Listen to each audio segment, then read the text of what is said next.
Social మీడియాలో రకరకాల వీడియోలు వైరల్ అవుతూ ఉంటాయి. వీటిలో కొన్ని ఫన్నీగా ఉంటే కొన్ని ఆశ్చర్యాన్ని కలిగిస్తాయి.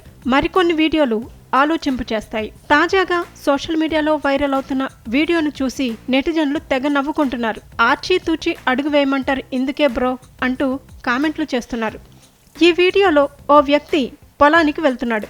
అలా పొలాల్లో నడుచుకుంటూ వెళ్తున్న అతనికి ఓ పొలంలో నీరు ఎక్కువగా నిలిచిపోయి కనబడింది. పొలానికి నీరు పెట్టి ఉంటారులే, అందుకే నీరు ఉంది అనుకున్నాడు. చెప్పులు తీసి చేత్తో పట్టుకొని ఆ నీరు నిలిచిన ప్రదేశాన్ని దాటాలని ప్రయత్నించాడు. ఈ క్రమంలో అడుగు ముందుకు వేయగానే అతను నీటిలో మునిగిపోయాడు. నీళ్లలో మునిగిపోయిన ఆ వ్యక్తి కాసేపటికి పైకి లేచి ఊహించని ఈ పరిణామానికి షాక్ అయ్యాడు. బురద అంటకుండా నీటిని దాటాలని చూసి బురదలోనే కూరుకుపోయాడే అని అక్కడున్న వారంతా తెగ నవ్వుకున్నారు. కొందరు ఈ ఘటనను వీడియో తీసి సోషల్ మీడియాలో పోస్ట్ చేశారు. ప్రస్తుతం ఈ వీడియో సోషల్ మీడియాలో తెగ వైరల్ అవుతోంది. ఈ వీడియో చూసిన నెటిజన్లు రకరకాలుగా కామెంట్లు చేస్తున్నారు.